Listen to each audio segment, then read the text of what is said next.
Hello and welcome back to Kin in Line. I make this part 97. As I warned earlier, there's no real strict chronology about this project, and amongst this latest batch of drawings, I found myself back in 1984 when I first started reporting on the Evening Post in the courts, and I did numerous sketches, and that was the one redeeming feature of being in the new law courts, which were actually the old law courts. But I certainly think I did some quite nice drawings here, and the watercoloring also improves them, I think. So this guy was probably one of the interpreters.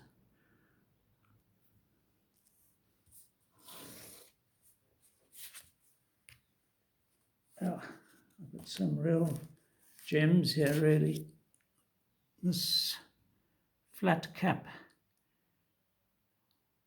was such a, that's better.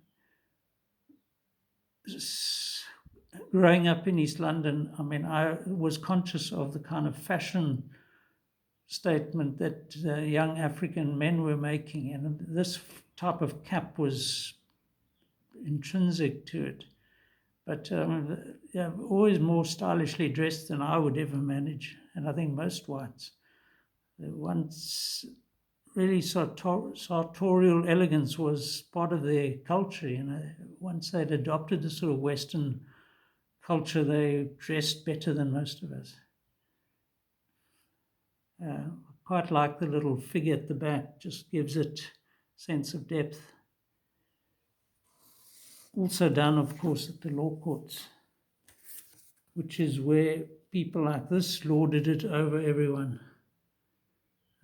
This would have been one of the magistrates.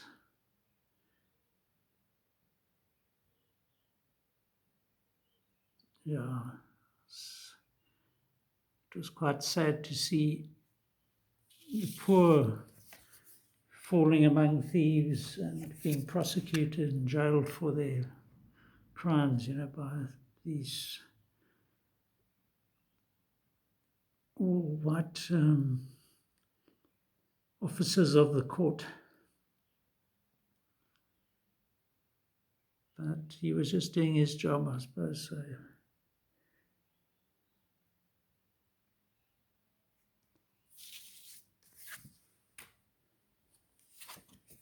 here's another one, probably also magistrate.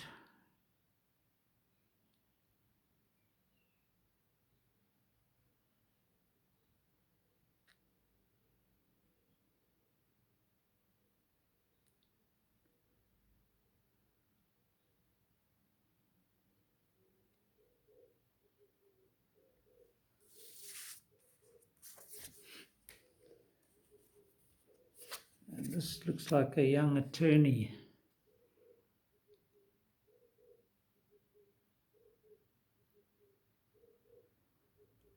It's better.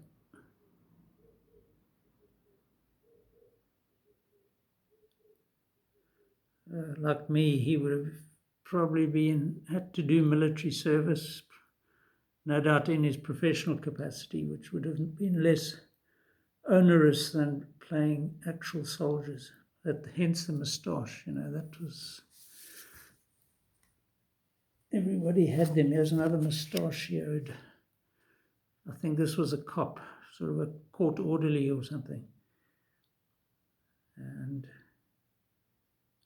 he's got that moustache, the snor in Afrikaans.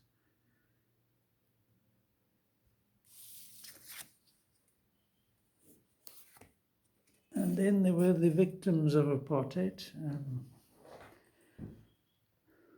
So this guy, whether he was an accused or just a witness, or I don't know what he was, but limping along on his crutches. And again, quite subtly coloured. I didn't want to destroy my drawings. That was always the toss-up, But fortunately it's on good thick paper, so at this point I'd taken the trouble to bring some nice card with me to draw on. That guy was probably an accused or witness or something. Likewise this chap.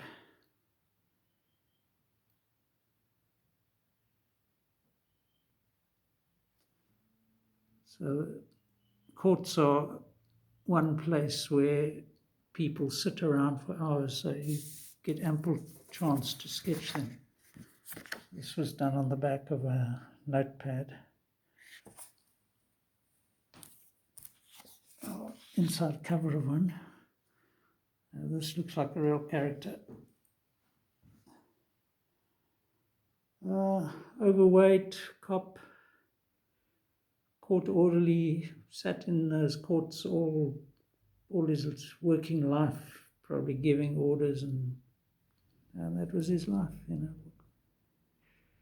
You can't blame people, it's their choice. So nice to get out of there on a weekend and head to the beach, which is where we have a little family outing, and behind a boat in the bay and distant shoreline.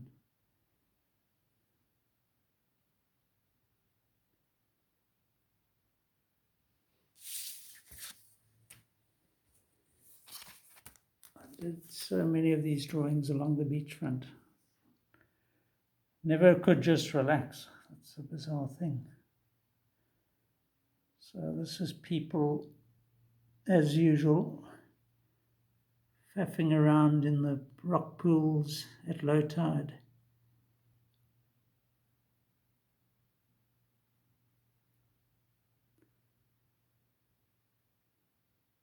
This is what makes Port Elizabeth's beachfront so distinctive. There's these rocks jutting out every so often that just add that bit of interest, you know. This is a view back towards the city from, say, Pollock Beach or Humewood, and that big tall building, at Humewood. So this would have been at, not sure where, but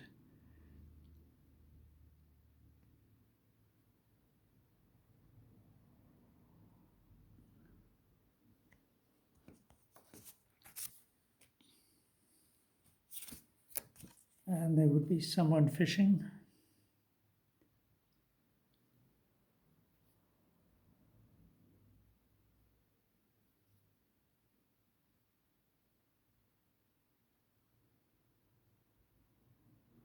Looks like he's got a pipe.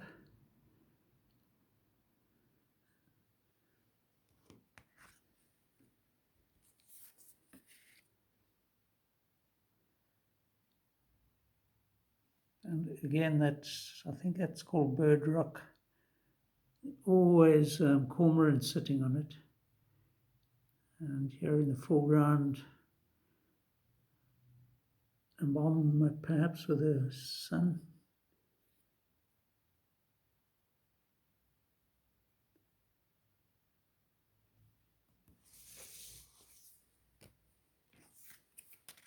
And a chap just soaking up the sun at probably King's Beach.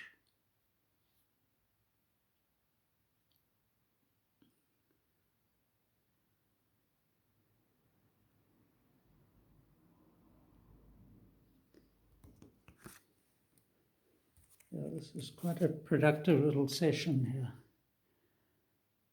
So I think this was viewed from King's Beach across towards the harbour. 3 container cranes, one of them actually during one of our famous gales. The one on the right, I think it was, lost its moorings and proceeded to trundle down the quay and collapse in a pile of steel.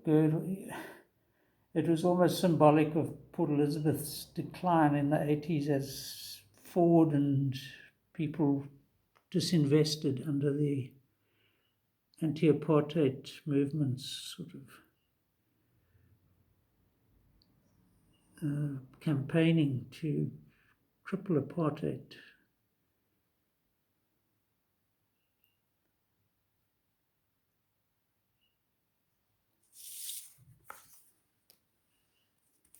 And of course, there were always people on the beach to draw, and not always flatteringly either. But, you know, that's what makes this an interesting drawing. Look at those legs.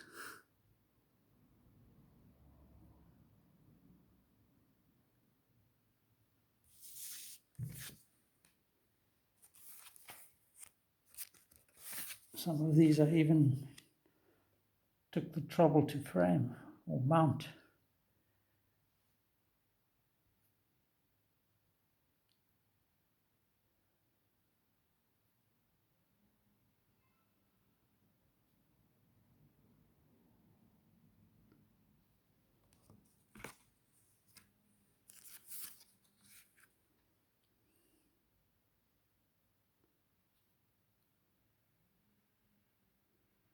When the drawing isn't complete, it's quite tricky to color it because you have to also be very loose with the color. You can't try and define form too rigidly. You've got to go with what you've got. So here we got chaps playing volleyball probably at King's Beach.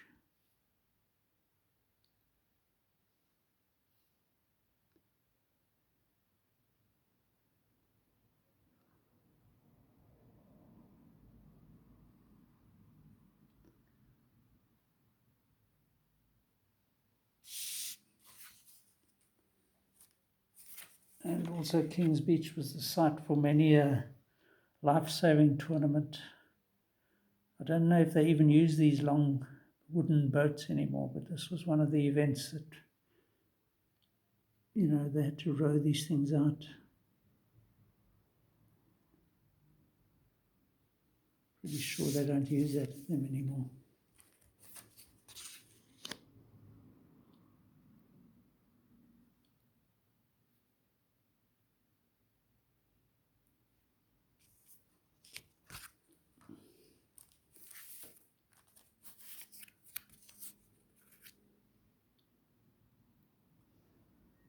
I did a similar drawing I can remember posting in an earlier video at Bonza Bay Beach back in the 80s of a chap dragging a kite behind him. This would have been on King's Beach, I'm pretty sure. I like the yachts suggested there.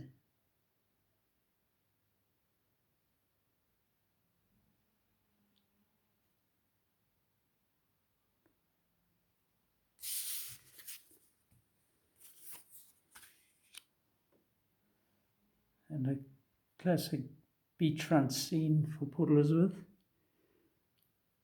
Hobie Cat, those are the days when they were popular. Other sailed boats and then paddle ski. All sort of just done from life and worked into a composition at the time and then coloured later. Well, I think we'll leave it at that for now. Let's get him in focus first.